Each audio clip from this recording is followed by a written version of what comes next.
بسم الله الرحمن الرحيم رب أعني على ذكرك وشكرك وحسن عبادتك رب اشرح لي صدري ويسر لي أمري واحلل عقدة من لساني يفقهوا قولي سبحانك لا علم لنا إلا ما علمتنا إنك أنت العليم الحكيم الحمد لله وكفى وسلام على عباده الذين اصطفى أما بعد فأعوذ بالله من الشيطان الرجيم بسم الله الرحمن الرحيم يا أيها النبي إنا أرسلناك شاهدا ومبشرا ونذيرا وداعيا إلى الله بإذنه وسراجا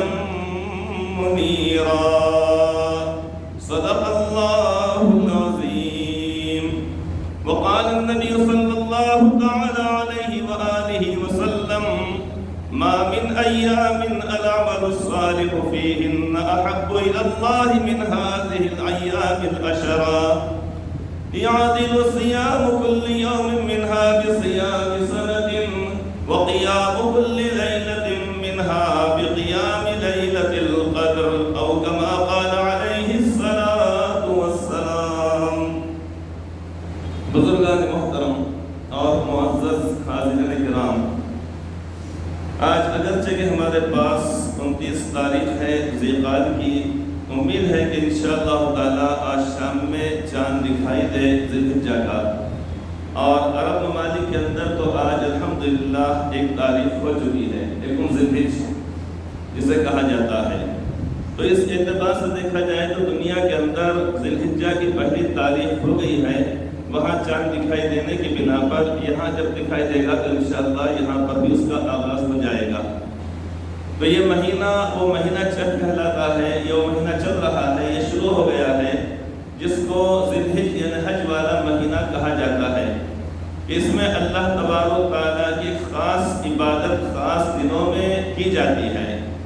خاص عبادت کا مطلب مخصوص انداز سے کہ بیت اللہ شریف کا طواف کیا جاتا ہے، صفا مروہ کے درمیان سعی کی جاتی ہے، جمرات پر جا کر کنکریاں 3 دن 10، 11 اور 12 کو ماری جاتی ہیں، اور اسی طریقے مینا میں قیام کیا جاتا ہے، عرفات میں وقوف کیا جاتا ہے، مزدلفہ میں رات میں قیام کیا جاتا ہے.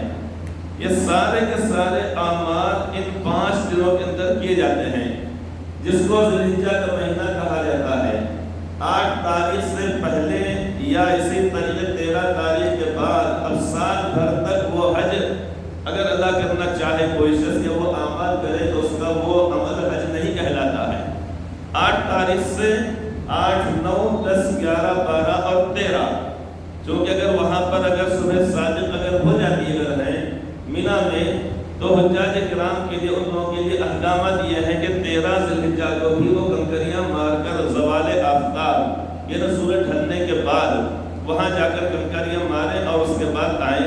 تو لہٰذا جملہ 6 دن ہوتے ہیں یہ حج کے، لیکن 5 دنوں کے اندر سارے اعمال مکمل ہو جاتے ہیں. چھٹے دن اس معنی کر کے اگر رات میں قیام اگر ہو جائے تو حکم یہ ہے کہ پھر دوسرے دن بھی کنکریاں مارنا. تو سال میں 6 دن وہ ہیں جس میں خاص اللہ رب العزت کی عبادت جس کو حج کہا جاتا ہے وہ کی جاتی ہے. اللہ تبارک و تعالیٰ اس سال جو لوگ گئے ہیں یا جا رہے ہیں ان تمام کے حج کو قبول فرمائے. ہم سب کو قیامت تک کے آنے والے سارے اہل ایمان کو اللہ تعالیٰ حرمین شریفین کی زیارت، حج اور عمرے اور روزہ مبارک کی زیارت کے لائن سے اللہ تعالیٰ ہم سب کو بار بار نصیب فرمائے، آمین ثم آمین. تو ایک تو عبادت وہ ہے جو وہاں پر مخصوص ہے خاص دنوں کے ساتھ. مہینہ بھی خاص ہے ذی الحجہ کا مہینہ، دن بھی خاص ہے، دن کا مطلب تاریخ ہے 8، 9، 10، 11، 12، 13 دن بھی خاص ہے. اوقات بھی اس کے اندر متعین ہے کہ 8 تاریخ کو کہاں رہنا ہے، 9 کو کہاں رہنا ہے، 9 اور 10 کی رات میں کہاں قیام کرنا ہے، اور 10 تاریخ کے اعمال کیا ہے، 11 کیا ہے، 12 اور 13 کیا ہے. یہ سارے کے سارے اعمال مکہ مکرمہ کے ساتھ ہیں، مینا کے ساتھ ہیں، مزدلفہ، عرفات اور جمرات کے ساتھ خاص ہیں، اس کے علاوہ دنیا میں کہیں پر بھی یہ عمل نہیں کیا جا سکتا، بلکہ وہاں پر بھی اگر باقی دنوں میں کیا جائے گا تو وہ قابل قبول نہیں۔ چلیے یہ تو ہو گئی ایک بات۔ دوسری بات، دنیا بھر کے سارے ایمان والوں کے لیے اللہ تبارک و تعالیٰ نے، ان لوگوں کے لیے کہ جو حج کو نہیں جا سکے، ان کے لیے اللہ تبارک و تعالیٰ نے اپنی قربت کو حاصل کرنے کے لیے، اپنی رضا خوشنودی کو حاصل کرنے کے لیے، آخرت میں اجر و ثواب میں اپنے اضافے کے لیے اللہ تبارک و تعالیٰ نے ایک موقع رکھا ہے۔ وہ موقع کیا ہے؟ دنیا بھر سے دنیا بھر کے کونے کونے سمٹ کر سارے انسان، سارے مسلمان وہاں پر جائیں گے، وہ اعمال کریں گے۔ اب باقی جو ایمان والے ہیں پوری دنیا کے اندر پھیلے ہوئے ہیں، ان تمام کو اللہ تبارک و تعالیٰ نے ایک واجب کی ادائیگی کا موقع اللہ رب العزت نے عطا فرمایا ہے۔ وہ لوگ تو وہاں پر جا کر اپنے گناہوں کو معاف کرائیں گے حج کے عمل کر کے، یہاں پر رہتے ہوئے ہم کو اللہ تبارک و تعالیٰ نے قربانی کا ایک موقع عطا فرمایا ہے۔ قربانی در حقیقت یہ اللہ تبارک و تعالیٰ کا قرب حاصل کرنا ہے، اللہ رب العزت کی رضا خوشنودی حاصل کرنا ہے، اور ایک ایمان والے کی زندگی کا ہر عمل، اس کی ہر رات، اس کا ہر دن، اس کا ہر عمل، اس کی نماز، اس کا روزہ، اس کی زکوٰۃ، اس کا حج، اس کا اٹھنا بیٹھنا، اس کا چلنا پھرنا، یہ سب کے سب اللہ تعالیٰ کی رضا خوشنودی کے لیے ہونا چاہیے، اور اللہ تبارک و تعالیٰ کے حکم کے مطابق اور حضرت رسول اکرم صلی اللہ علیہ وسلم کے نورانی پیارے مبارک طریقے کے مطابق ہونا چاہیے۔ اللہ تبارک و تعالیٰ کا فرمان ہے، 8ویں پارے کی آیت کریمہ ہے، قُلْ إِنَّ صَلَاتِي وَنُسُكِي وَمَحْيَايَ وَمَمَاتِي لِلَّهِ رَبِّ الْعَالَمِينَ لَا شَرِيكَ لَهُ وَبِذَلِكَ أُمِرْتُ وَأَنَا أَوَّلُ الْمُسْلِمِينَ۔ اللہ تعالیٰ فرماتے ہیں کہ اے لاڈلے حبیب، اے ہمارے محبوب، آپ لوگوں سے کہہ دیجئے، بتلا دیجئے، قُلْ إِنَّ صَلَاتِي وَنُسُكِي، بے شک میری نماز اور میری قربانی، ان صلاتی و نسکی۔ اب یہ دو عبادتوں کو بتایا گیا یہاں پر مثال کے طور پر، ان صلاتی و نسکی۔ سب سے پہلی وہ عبادت جو بندوں پر فرض کی گئی ہے وہ ہے نماز۔ اب اس کے بعد ساتھ ساتھ قربانی کا اللہ تبارک و تعالیٰ نے ذکر فرمایا ہے، قل ان صلاتی و نسکی۔ اب اس کے بعد فرمایا گیا وَمَحْيَايَ وَمَمَاتِي، اور میرا جینا اور میرا مرنا۔ اب اس کے اندر یہ انسان کو شعور آنے کے بعد سے لے کر جب 15 سال کی عمر ہوتی ہے، وہاں سے لے کر انسان کی آخری سانس تک، اب اس دوران جتنے بھی اس کے اعمال رہیں گے، جو بھی جنوں کرے گا، اگرچہ کہ ظاہری طور پہ دنیا بھی وہ اعمال دکھائی دیں گے، اگرچہ کہ ظاہری طور پر وہ اسباب کے طور پر وہ چیزیں دکھائی دے گی ہم کو، لیکن اس کے اندر اللہ تعالیٰ کی رضا خوشنودی پیش نظر ہونا چاہیے۔ نکاح بھی کر رہے ہیں تو اس لیے کہ اللہ تعالیٰ کے حکم کی تعمیل اور سنت رسول اللہ صلی اللہ علیہ وسلم کی غص کرنا چاہیے۔ ضمنی طور پہ انسان کو راحت، سکون، چین اور لذت ساری چیزیں حاصل ہو جائیں گی۔ کھانا کھا رہے ہیں تو اس لیے کہ اللہ تبارک و تعالیٰ کا حکم ہے، اس لیے کھانا کھانا چاہیے۔ ضمنی طور پر ہماری بھوک مٹ جائے گی، پانی پی رہے ہیں، آرام کر رہے ہیں، سو رہے ہیں، جو بھی ہمارا عمل ہو، نکاح کر رہے ہیں، شادی کر رہے ہیں، ہم کما رہے ہیں، محنت کر رہے ہیں، یہ تمام کی تمام چیزیں ہماری اللہ تبارک و تعالیٰ کی رضا کے لیے ہونا چاہیے۔ تبھی تو جا کر فرق ہو گیا کہ ایمان والے میں اور کافر اور مشرک کے اندر، ورنہ کافر اور مشرک سے پوچھا جائے تو کہے گا بھائی کھا رہے ہیں اس لیے ہم تاکہ جسم کے اندر ہماری طاقت رہے اور اس کے بعد ہم زندگی گزار سکیں، زندگی اس لیے گزار رہے ہیں تاکہ ہم کھائیں پیئیں۔ تو ایمان والے کا حال یہ ہرگز نہیں، بلکہ ہمارا جینا اور مرنا، کھانا پینا، سونا اٹھنا بیٹھنا، نکاح کرنا، غمی رنج خوشی، یہ ساری کی ساری چیزیں اللہ تعالیٰ ہی کے لیے ہونا چاہیے، اللہ تعالیٰ کے لیے۔ اور ضمنی طور پر ہم کو یہ ساری چیزیں ہم کو حاصل ہو جائیں گی، اس کے اندر ہم کو اس سے جو نفع ملنا ہے وہ مل جائے گا۔ تو یہاں پر یہ فرمایا گیا قُلْ إِنَّ صَلَاتِي وَنُسُكِي وَمَحْيَايَ وَمَمَاتِي لِلَّهِ رَبِّ الْعَالَمِينَ۔ آپ فرما دیجئے کہ بے شک میری نماز اور میری قربانی، وَمَحْيَايَ وَمَمَاتِي، اور میرا جینا اور میرا مرنا، لِلَّهِ رَبِّ الْعَالَمِينَ، اس اللہ تبارک و تعالیٰ کے لیے ہے جو تمام دنیا تمام جہانوں کا پالنے والا ہے، للہ رب العالمین لا شریک لہ وبذالک امرت وانا اول المسلمین، اس کا کوئی شریک نہیں، وبذالک امرت، اور اسی کا مجھ کو حکم دیا گیا ہے، وانا اول المسلمین، اور میں تمام فرما بردار میں سب سے پہلے میں فرما بردار ہوں۔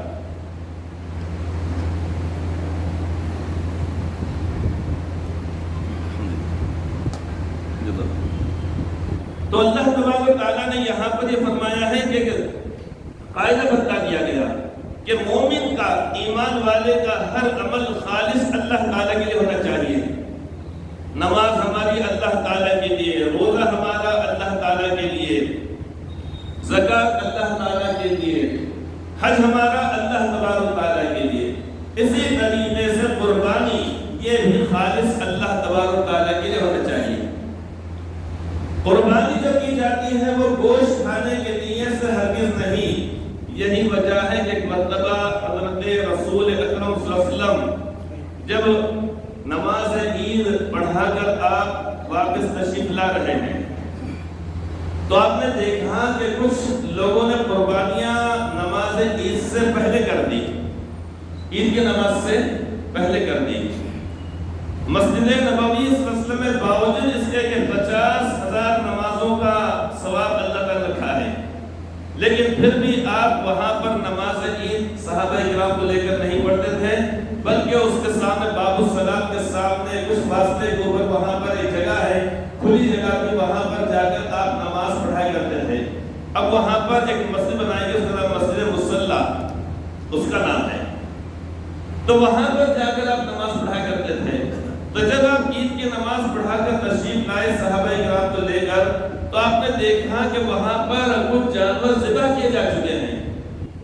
تو آپ نے اس موقع پر فرمایا کہ جس شخص نے یہ قربانیاں کی ہیں، جانوروں کو ذبح کیا ہے ہمارے نماز پڑھنے سے پہلے، ہم سے مراد یہ کہ سبھی کی نماز، کیونکہ ظاہر بات ہے کہ جب آپ نماز پڑھائیں گے تو وہاں پر کوئی اور تھوڑی اپنے طور پہ پڑھے گا نماز، جیسے کہ عیدگاہ میں نماز ہو رہی ہے اس سے پہلے 7:30 بجے، 7:15 بجے، 6 بجے، 6:15 بجے نماز ہو رہی ہے، ایسا تو ہونے کا سوال ہی پیدا نہیں ہوتا۔ سارے کے سارے صحابہ کرام یقیناً آپ کی طرح نماز پڑھنے والے ہیں۔ تو آپ نے دیکھا کہ نماز عید کی ادائیگی سے پہلے کچھ جانور ذبح کر دیے گئے ہیں۔ تو آپ نے فرمایا کہ من ذبح، کہ جس شخص نے یہ جانوروں کو ذبح کیا ہے ہمارے نماز پڑھنے سے پہلے، ہم سے مراد ہے کہ سب کی نماز پڑھنے سے پہلے، تو فَلْيَذْبَحْ مَكَانَهَا أُخْرَى، اسے چاہیے کہ دوبارہ قربانی کرے۔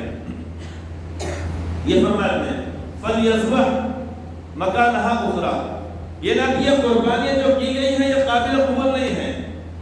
فَلْيَذْبَحْ مَكَانَهَا أُخْرَى، کہ اس کی جگہ پر جیسے کسی نے اونٹ ذبح کیا ہے اور اونٹ ذبح کرے، بکرا کیا ہے بکرا کرے، دمبا کیا ہے دمبا کرے، میڈھا کیا ہے میڈھا کرے۔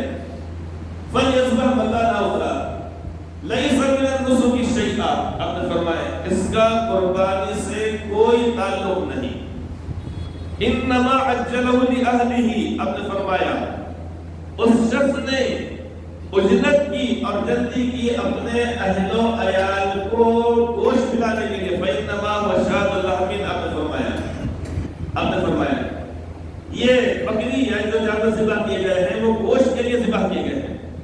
آپ نے فرمایا لَيْسَ مِنَ النُّسُكِ شَيْئًا، اس کا قربانی سے کوئی تعلق نہیں، آپ نے فرمایا۔ اور اس نے إِنَّمَا عَجَّلَهُ لِأَهْلِهِ، اپنے بیوی بچوں کو، اہل و عیال کو گوشت کھلانے کے لیے، جلدی سے ذبح کر کے اس کا گوشت کھلانے کے لیے اس نے کیا ہے۔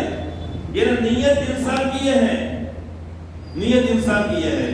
تو وہاں پر صرف نماز عید سے پہلے قربانیاں کرنے کی بنا پر آپ نے ان لوگوں سے فرمایا فَلْيَذْبَحْ مَكَانَهَا أُخْرَى، کہ ان جانوروں کے جگہ، ان کے بدلے میں اور دوسرے جانور ذبح کیے جائیں۔ لَيْسَ مِنَ النُّسُكِ شَيْئًا، ان جانوروں کا قربانی سے کوئی تعلق نہیں، آپ نے فرمایا۔ إِنَّمَا هُوَ شَاةٌ لَحْمٍ، وہ تو بس ایک قربانی اس نے کر دی ہے بکری کی یا کسی جانور کی گوشت کھانے کے لیے، اپنے بیوی بچوں کو کھلانے کے لیے۔ تب اس سے بات معلوم ہے کہ جو قربانیاں جو کی جاتی ہیں یہ قربانی کرنے کا مقصد یعنی اس طریقے سے گوشت کھا لینا 3 دن کے اندر ہمارے گھر میں گوشت کی بہتات ہو جائے، غربا میں تقسیم کر دیا جائے، اہل و عیال کو دے دیا جائے، یہ ہرگز نہیں ہے۔ حضرات صحابہ کرام نے آپ سے یہ عرض کیا تھا، یا رسول اللہ ما هذه الاضاحی، اے اللہ کے لاڈلے نبی صلی اللہ علیہ وسلم، آخر قربانیاں کیا چیز ہیں؟ یہ تو قربانیاں کیوں کی جاتی ہیں، اس کا مقصد کیا ہے؟ آپ سے پوچھا گیا تو آپ نے فرمایا سنت ابیکم ابراہیم علیہ السلام، یہ تمہارے والد بزرگوار حضرت ابراہیم علیہ السلام کی سنت آپ نے فرمایا، ان کا طریقہ ہے۔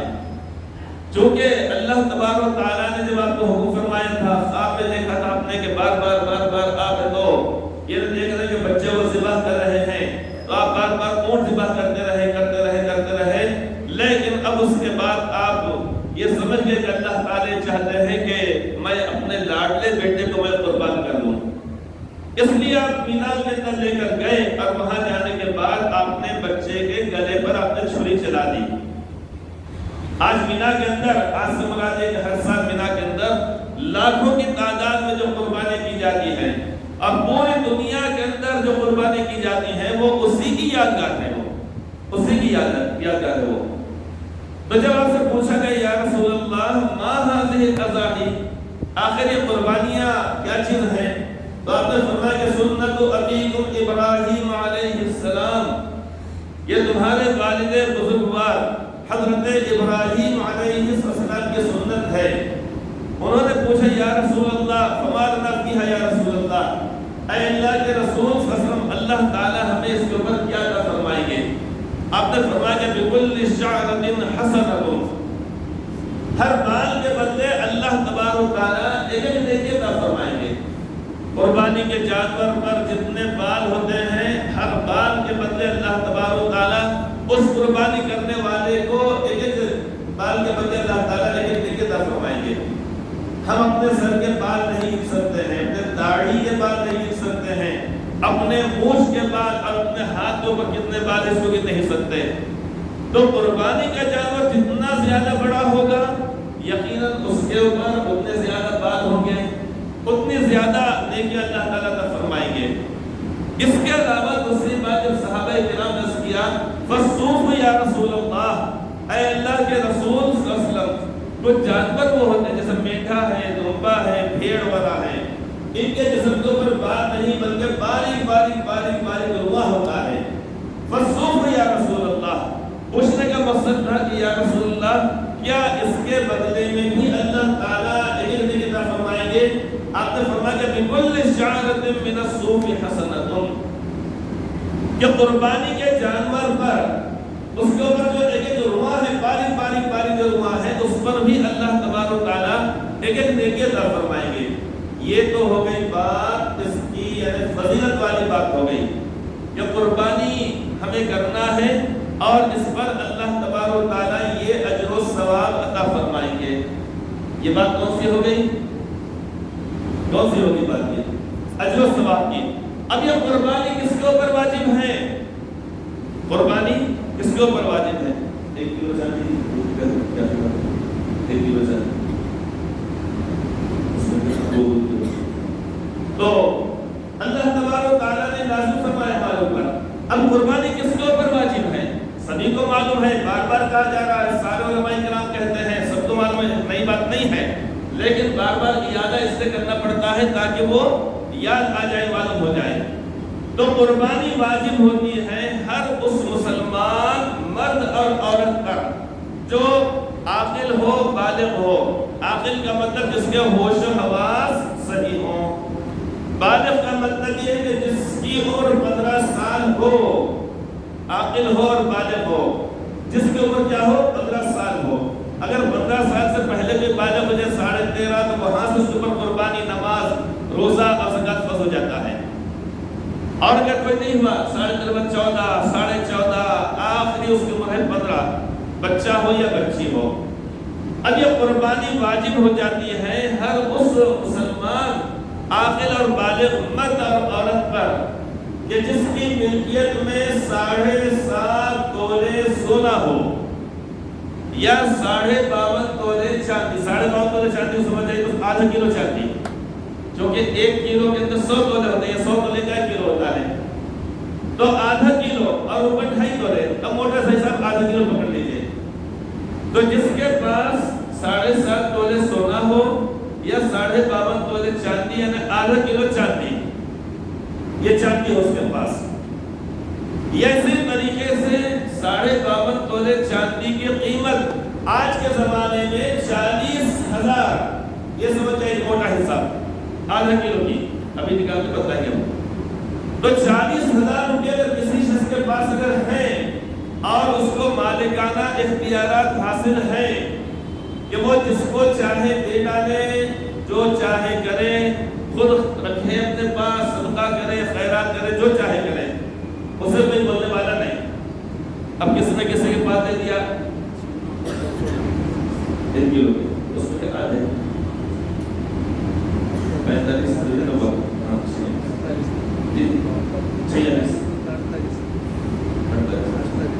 چلیے معاملہ اور آسان کر دیا آپ کو. چلیے تو 45,000 کو سمجھ جائیے، 48 میں 45 سمجھ جائیے. تو جس شخص کے پاس آج 45,000 روپے اگر ہیں، کتنے ہیں؟ کم زیادہ ہوتے رہتا بھاؤ، اس سے موٹا حساب 45,000 روپے اگر کسی شخص کے پاس اگر ہیں تو اب اس کے اوپر قربانی واجب ہے، اس کے اوپر قربانی واجب ہے. اور قربانی اور زکات کے اندر فرق یہ ہے کہ زکات اس وقت فرض ہوتی ہے جب مال پر 1 سال گزر جائے، 1 سال.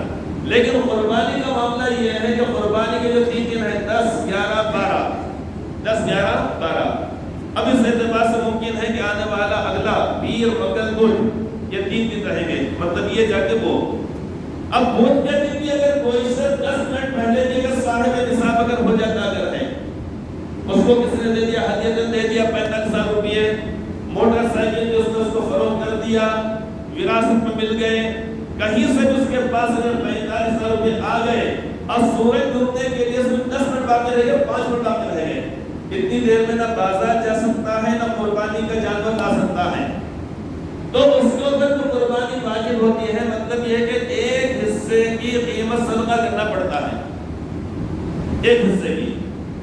تو اس سے ہم اندازہ ہم لگائیں، ہم یہ سمجھیں کہ قربانی اللہ تبارک و تعالیٰ نے جو واجب فرمائی ہے ہر مسلمان عاقل بالغ مرد و عورت پر. اب اپنا اپنا جائزہ میں بھی لوں، آپ بھی پورے کے پورے لوگ روئے زمین پر جتنے ایمان والے بستے ہیں، مرد ہوں یا عورت ہوں، بچے ہوں، بوڑھے ہوں، بزرگ ہوں، بچے نابالغ بچوں کے اوپر نہیں ہیں، لیکن جو 15 سال یا اس سے زیادہ ہوں وہ تمام اپنا جائزہ لیں. ٹھیک ہے 7.5 تولے سونا نہیں ہے، 52.5 تولے چاندی نہیں ہے، لیکن 45,000 روپے اگر کسی کے پاس اگر ہیں اور مالکانہ اختیارات حاصل ہیں، ہم چاہیں تو کسی کو اٹھا کر ہم نے دے دی ہدیہ، کئی کام چل رہا ہے دینی طور پہ، مسجد کا مسجد وہاں دے دیے، کسی کو کسی کی امداد کر دے، کچھ بھی کر دیا ہم نے، ہم کو اختیار ہے. تو ایسی صورت میں قربانی انسان کے اوپر، اس ایمان والے کے اوپر، چاہے وہ مرد ہو یا عورت ہو، اس کے اوپر کیا ہوتی ہے؟ واجب ہوتی ہے. واجب کا مطلب یہ ہے کہ ضروری، اس لیے کہ حدیث پاک میں بات فرمائی گئی ہے من وجد سعدا فلیضحی. آپ فرماتے ہیں کہ جو شخص حیثیت رکھتا ہو، گنجائش رکھتا ہو، فلیضحی، اسے چاہیے کہ وہ ضرور قربانی کرے. من وجد سعدا، کہ جو شخص حیثیت رکھتا ہو، جس کے پاس اتنا روپیہ پیسہ ہو کہ جس کی وجہ سے اس کے اوپر قربانی واجب ہوتی ہو، فلیضحی، اسے چاہیے کہ ضرور قربانی کرے. یہ تو ہو گئی حدیث پاک ایک. اب دوسری حدیث پاک، یہ حدیث پاک کا دوسرا جملہ سنیے. آپ فرماتے ہیں وَمَن لَّمْ يُضَحِّ فَلَا يَقْرُبَنَّ مُصَلَّانَا، اور جو شخص باوجود حیثیت ہونے کے، استطاعت ہونے کے، گنجائش ہونے کے، قربانی واجب ہونے کے، اگر وہ قربانی نہیں کرتا ہے فَلَا يَقْرُبَنَّ مُصَلَّانَا، تو وہ ہماری عیدگاہ کے قریب بھی نہ آئے.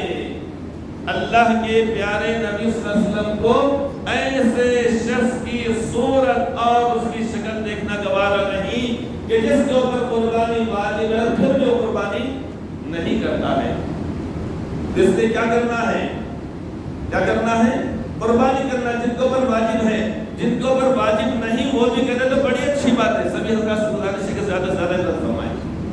جن کے اوپر واجب نہیں ہے وہ بھی اگر کرتے ہیں تو اور زیادہ اچھی بات ہے۔ اب رہ گئی یہ بات کہ ابھی جو بات بتلائی گئی کہ ہر مالک نصاب، صاحب نصاب پر ان 3 ایام کے اندر جب بھی وہ شخص صاحب نصاب بن جائے یا اس کے پاس اتنی رقم آ جائے تو اس صورت میں قربانی واجب ہو جاتی ہے۔ اب اللہ تعالیٰ کی جانب سے قربانی کے جانوروں کو بھی متعین کر دیا گیا ہے۔ ایک بات معلوم ہو گئی کہ اس کی فضیلت کیا ہے۔ دوسری بات ہم کو یہ معلوم ہو گئی کہ کن کے اوپر قربانی واجب ہے، مردوں پر بھی ہے اور عورتوں پر بھی ہے۔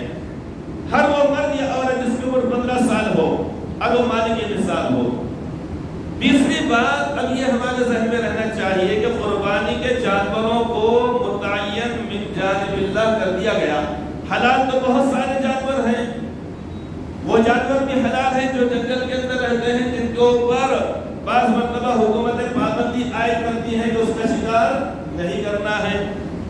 اسی طریقے سے خرگوش بھی حلال ہے، اسی طریقے سے مرغ بھی حلال ہے، اور اسی طریقے مچھلی بھی حلال ہے۔ تیتر اور بٹیر ہائبرڈ سے ہی، اصلی تو ملتے ہی نہیں، تیتر بٹیر ملتے نا ہائبرڈ قسم کے، تو وہ بھی حلال ہے۔ بہت سارے پرندے حلال ہیں، ساری چیزیں ہیں، لیکن متعین کر دیے گئے ہیں یہ 6 جانور متعین کر دیے گئے ہیں۔ اس میں سے پہلا جانور مثال کے طور پہ میٹھا ہے۔ میٹھا یہ دمبا، میٹھے کی عمر 1 سال میٹھا ہے، ایک میٹھا ہو یا میٹھی ہو ایک، دوسرے دمبا ہو یعنی مذکر ہو یا مؤنث یہ 2، یہ سمجھ جائیے ایک میٹھا اور یہ دمبا اس کو سمجھ جائیے، اور بکرا سمجھ جائیے، یہ جانور آگے بات سمجھ میں۔ چھوٹے جانوروں میں سے 3 جانور ہیں، میٹھا، دمبا اور بکرا، یہ چھوٹے جانوروں میں سے 3 جانور ہیں۔ اب ایک اس کے علاوہ جانور ہے جس کو کہا جاتا ہے یہ اونٹ، یہ جنب بلرا، اونٹ ہو یا اونٹنی ہو، یہ بڑے جانوروں میں سے۔ اس کے بعد ایک جانور ہے بھینس ہو یا بھینسا ہو، آگے بات سمجھ میں۔ تیسرا جانور ایک اور ہے، بھینس یا بھینسے کا ہم خیال، ہم پیالہ، ہم نوالا، ہم چارہ، ہم عمر اور ہم شکل۔ آگے بات سمجھ میں، سمجھے نہیں سمجھے؟ ہر بات نہیں ہوتی، بات مشکل سے بات ہوتی ہے، بات ہر بات کو نہیں کہتے ہیں، ہر بات نہیں ہوتی، بات طاعت و ثواب ہوتی ہے، بات قہر و عذاب ہوتی ہے، ہر بات نہیں ہوتی، بات مشکل سے بات ہوتی ہے۔ تب آپ سمجھے تو میں کہاں کہ وہ بات بولتا ہوں، وہ دلداتا ہوں، سانپ بھی مر جائے اور لاٹھی بھی نہ ٹوٹے، سے کہا جاتا ہے، قانونی پکڑ میں بھی نہیں آنا اور آپ کے دماغ میں اس بات کو بٹھا بھی دینا۔ سمجھ گئے نہیں سمجھ گئے؟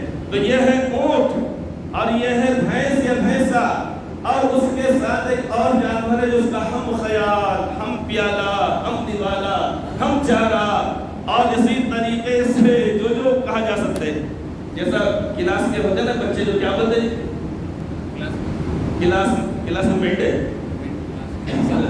کلاس میٹ کیا، کلاس میٹ، ہاں ہم کلاس میٹ ہے بولتے ہیں، ایک ساتھ ہم پڑھتے ہوتے ہیں، مطلب ہمارے ان کی کلاس کے میٹ ہے، ہماری کلاس میں میٹ ہے، چلیے۔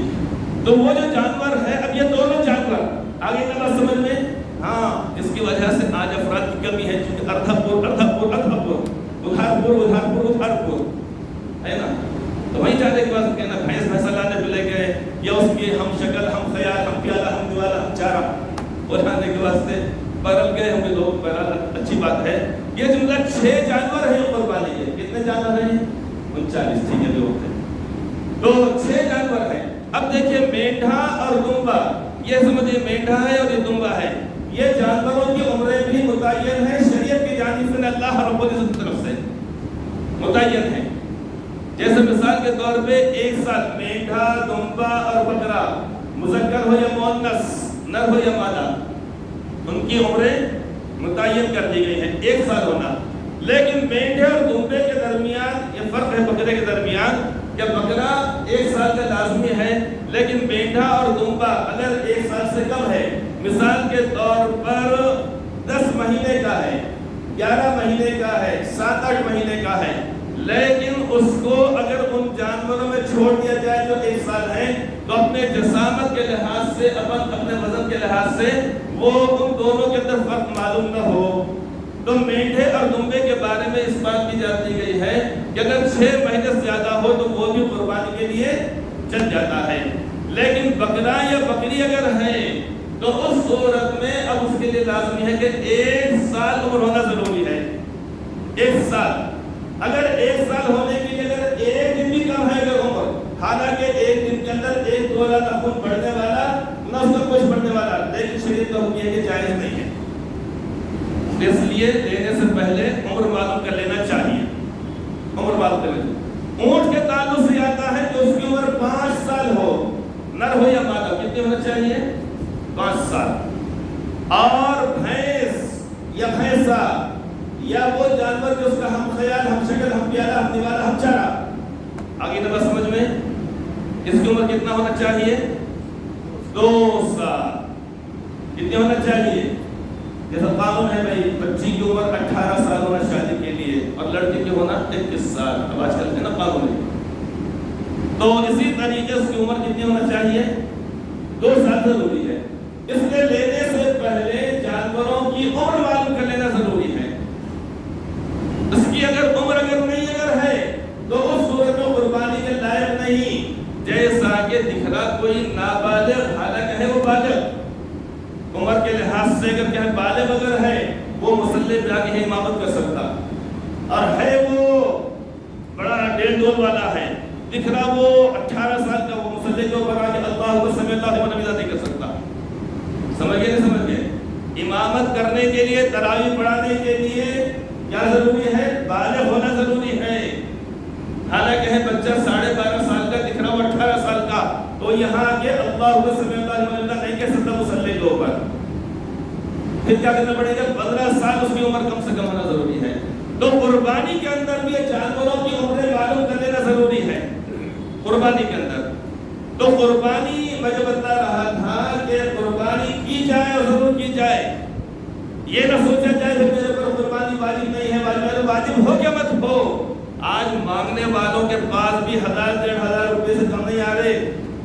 لاک ڈاؤن میں ایک صاحب کہنے لگے، ایک جملہ کہے گا جو برادر نسبتی کو کہا جاتا نا، جو نام ہے سارا، کیا بولے لاک ڈاؤن بولے اپنے کو 500-700 روپیہ بولے، پہلے بہت اچھا رہتا بولے 1000 روپے، یہ گیٹ کے اوپر کی بات ہے، یہ گیٹ کے اوپر گرین گیٹ ادھر کا ہے نا، تو یہاں پر ایک صاحب مانگتے بیٹھتے تھے، بولنے لگے تو وہ لاک ڈاؤن جب شروع ہوا بولے، اس کے بعد بولے وہ لفظ بول کے بولے 500-600 روپے چاہتے بولے نہ، پہلے بولے 1200-1500 روپیہ آتے تھے بولے۔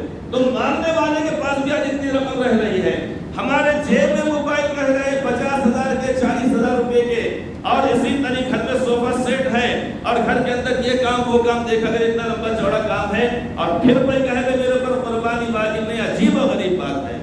اس لیے کرنا ہے، ہر ایک کے نے کرنا ہے، ضروری کرنا ہے۔ آئندہ انشاءاللہ کل بھی بتایا جائے گا کہ قربانی کے جانوروں کو آج بتا دیا گیا کن کن کی قربانی جائز ہے اور کن کی ناجائز ہے، ان کی عمر کتنی ہونا، آگے بتایا جائے گا قربانی کا جانور کیسا ہونا۔ اور عید کے تعلق سے 1 منٹ کے اندر خالی بات ذہن کے اندر رکھیے کہ اس مہینے کے اندر، اس شروع کے 10 دنوں کے اندر، ایک روزہ 1 سال کے روزوں کے برابر ہے۔ ایک روزہ جس کی ابتدا ہو سکتا ہے کل سے انشاءاللہ تعالی ہو جائے، اور ایک رات کی عبادت شب قدر کے برابر ہے۔ لہذا ان راتوں میں جاگنے کا جتنی اللہ تعالیٰ توفیق دے، جتنی بشاشت ہو، اور 9 روزے تو بڑی اچھی بات ہے، نہیں اگر تو کم سے کم عرفے کا روزہ ضرور رکھنا چاہیے، اور اسی طریقہ شام تک اپنے ناخن اور بال اگر نہیں تراشتے ہوں اس کو بھی تراش لینا چاہیے۔ بس یہی چند باتیں بتانی تھی۔ آئندہ انشاءاللہ تعالی جمعہ کی بیان میں انشاءاللہ بہت سارے بتانے ہیں، ہو سکتا ہے کہ اس کے اندر 10 منٹ کا اضافہ ہو جائے، لہذا آئندہ جمعہ انشاءاللہ کچھ اور تفصیلی بات آئے گی، اس لیے دعا فرمائے اللہ تبارک تعالی ہم سب کو قربانی کے توفیق اور حیث عطا فرمائے اور اسے قبول فرمائے، آمین ثم آمین۔ اور دوسری بات یہ ہے کہ جانوروں کو بچے لے کر گھومتے پھرتے اچھی بات نہیں ہے، اس میں احتیاط برتیں، اس کے اندر پھر اور سختی کی جائے گی، بعد پھر مسائل سب کے لیے کھڑے ہو جائیں گے، اس لیے بہتر بات نہیں ہے جانوروں کو لے کے پھر ادھر سے ادھر نمائش کرتے ہوئے، اچھی بات نہیں، اس میں احتیاط برتی جائے۔